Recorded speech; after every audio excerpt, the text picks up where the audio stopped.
Kapten Timnas Indonesia, Jai Ijes, jadi pemimpin baru di lini belakang Venezia FC usai absennya sejumlah pilar utama. Venezia FC harus kehilangan 3 nama di sektor bek tengah. Ketiganya adalah Michael Svoboda, Joel Singtiene, dan Giorgio Altare. Michael Svoboda dipastikan harus absen sampai akhir musim karena cedera ACL. Sementara Giorgio Altare baru saja mengalami cedera usai menghadapi Inter Milan pada Minggu 12 Januari lalu. Absennya 3 pemain belakang tersebut membuat Eusebio Di Francesco harus mencari alternatif lain. Mau tak mau, Jai Ijes harus mengambil komando di lini belakang Venezia FC. Pada laga terkini melawan Inter Milan, Jai Ijes menjadi poros di antara 3 bek tengah Venezia FC. Ijes kembali dipasang sebagai bek sentral utama guna melindungi kiper Filip Stankovic.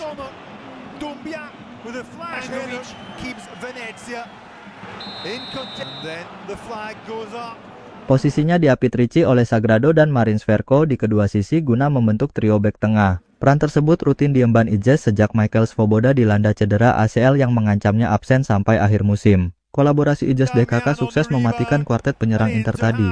Venezia hanya kecolongan akibat gol tunggal Matteo Darmian dari tembakan rebound hasil upaya Lautaro yang diblok Stankovic. Selebihnya, Ilagunari Sintas dari 16 peluang yang dilancarkan sang juara bertahan Serie A.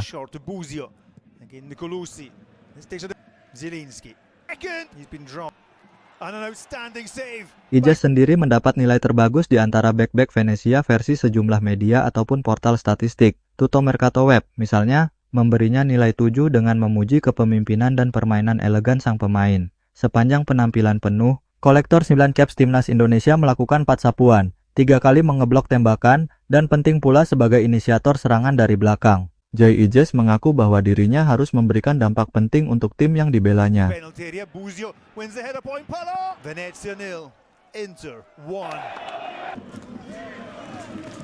Banyak pemain kami yang absen dan ini memberikan dampak bagi tim. Peran saya tidak penting, tetapi faktanya adalah harus menjadi berguna untuk tim. Tak ada seorang pun yang lebih penting daripada tim dan saya menyadari hal itu, kata Ijes. Disebut-sebut pantas sebagai pemimpin di lini belakang sepeninggal Michael Svoboda, jebolan Akademi PSV Eindhoven tersebut menjawab dengan bersahaja. Kami memiliki banyak pemimpin di tim ini, Svoboda salah satu dari mereka.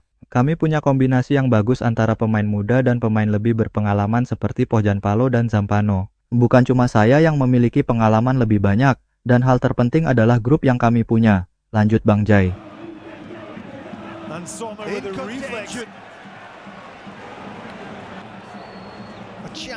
Timnas Indonesia akan melawan Australia pada lanjutan putaran ketiga kualifikasi Piala Dunia 2026 zona Asia. Laga yang akan digelar pada 20 Maret ini akan dilaksanakan di Sydney Football Stadium sekaligus menjadi laga tandang bagi skuad Garuda. Pada pertandingan ini, Patrick Kluivert akan menjalani debut sebagai pelatih kepala Timnas Indonesia menggantikan Shin Tae-yong. Membawa misi untuk lolos ke Piala Dunia, hasil laga tersebut akan menentukan langkah Patrick selanjutnya.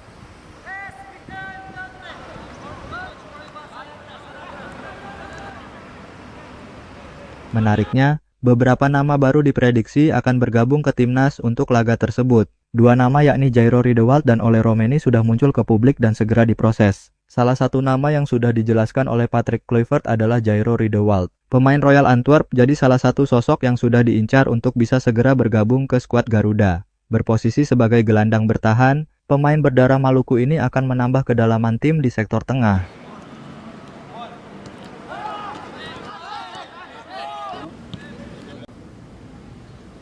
Hal ini cukup krusial karena setelah melawan Australia masih ada Bahrain, Cina, dan Jepang yang sudah menunggu. Ketua Umum PSSI, Erick Thohir menjelaskan, masih ada beberapa pemain keturunan yang akan bergabung ke Timnas Indonesia. Jairo saat ini berkasnya masih dalam proses, dan PSSI masih berusaha agar pemain tersebut bisa bergabung. Tentunya, masih ada waktu agar sang pemain tersedia untuk skuad Garuda. Saya rasa Coach Patrick tidak bicara jumlah kemarin. Tapi yang disampaikan bahwa salah satu pemain ketika diumumkan Coach Patrick bergabung.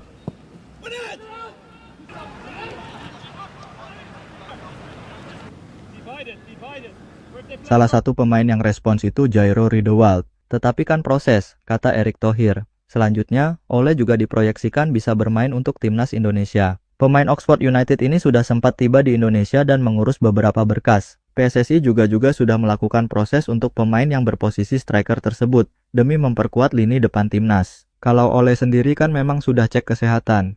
Sudah ke kedutaan besar, tinggal mengambil sumpah. Kalau Jairo masih proses, tutupnya.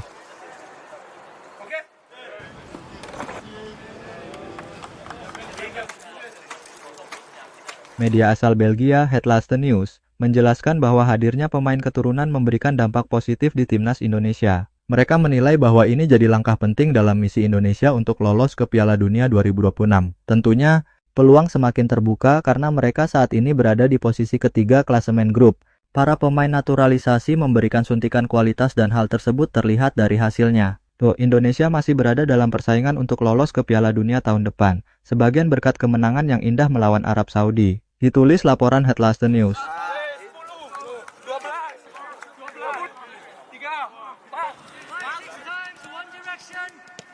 Masih dari media yang sama, Jairo bisa jadi puzzle penting dalam taktik Patrick di skuad Garuda. Pemain tersebut cukup berpengalaman dan sempat berkarir di Liga Inggris. Tentunya, mereka harus memaksimalkan pertandingan terdekat melawan Australia yang akan digelar Maret nanti. Kesempatan ini tidak boleh dibuang sia-sia karena kuota tim Asia saat ini cukup banyak untuk ke Piala Dunia. Ini akan menjadi tiket Piala Dunia pertama Indonesia dalam sejarah.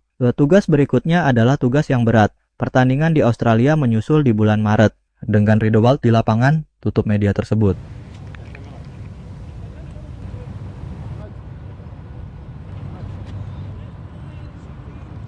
Pelatih timnas Indonesia Patrick Kluivert menyukai formasi 4-3-3. Lantas siapakah kira-kira yang akan mengisi starting 11 di skuad Garuda? Pelatih asal Belanda itu suka dengan skema permainan menyerang. Dengan ini, maka pola permainan timnas Indonesia akan berubah dibandingkan dengan era Shin Tae-yong. Di era Shin Tae-yong, timnas Indonesia sering menggunakan formasi 3-4-3 atau 3-5-2. Saya suka bermain sepak bola yang menyerang, kata Kluivert. Saya suka dengan tim yang menguasai jalannya pertandingan. Saya suka bermain dengan formasi 4-3-3, ujarnya. Lebih lanjut, ia ingin pemainnya merasa cocok dengan formasi yang ia terapkan. Saya juga ingin memastikan para pemain bisa merasa nyaman dengan taktik ini. Jadi terlebih dahulu saya ingin melihat para pemain cocok bermain di mana, baru kami implementasikan, kata Patrick Kluivert.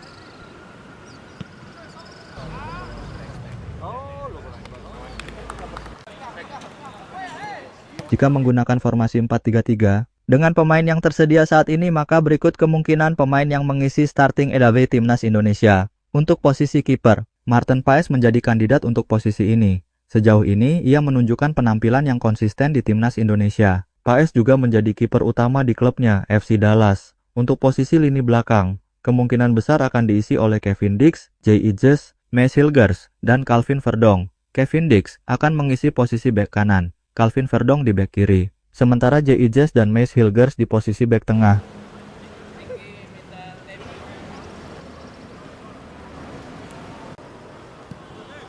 Untuk Rizky Ridho dan Justin Hubner kemungkinan bisa menjadi alternatif lain selain Jay Ijes dan Maes Hilgers. Tiga pemain tengah berpeluang dihuni oleh Tom Hai, Ivar Jenner, dan Marcelino Ferdinand. Marcelino Ferdinand bertugas sebagai gelandang serang. Tom Hai akan menjadi playmaker dan Ivar Jenner bertugas sebagai penjaga keseimbangan. Tiga pemain depan bisa diisi oleh Ragnar Orat-Manggoen, Rafael Struijk, dan Witan Sulaiman. Ragnar di kiri, Struijk di tengah, dan Witan di kanan.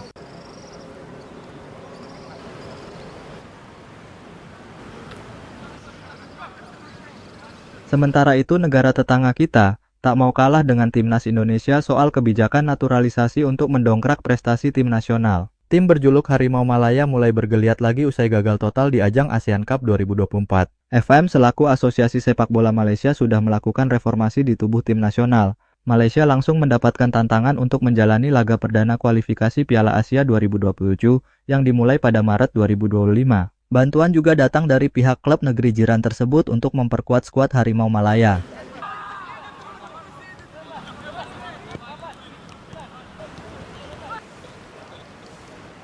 Terkini, pemilik Johor Darul Takzim, Tunku Ismail Idris, langsung mengirim rilis resmi soal informasi pemain keturunan Malaysia.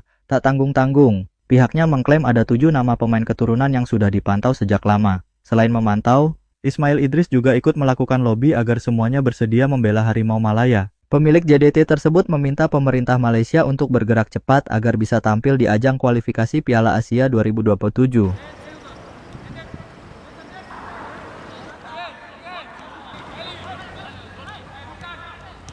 Kami telah mengidentifikasi 6-7 pemain keturunan untuk tim Harimau Malaya. Ujar Tungku Ismail Idris dikutip dari akun Instagram resmi Johor Darul Takzim pada Sabtu 11 Januari lalu. Pemerintah Malaysia diharapkan bisa membantu proses pengurusan paspor Malaysia agar bisa bermain membela Harimau Malaya di kualifikasi Piala Asia 2027 mulai Maret ini. Mustahak Harimau Malaya mengawali babak kualifikasi dengan hasil positif. Lanjutnya, selain itu, pihaknya juga berani buka-bukaan soal latar belakang ketujuh pemain tersebut. Ketujuhnya tampil di kompetisi level tertinggi di benua Eropa. Namun, tidak seperti rumor yang beredar, tidak ada pemain keturunan yang tampil di Liga Inggris. Kebanyakan dari mereka bermain di Eropa Selatan.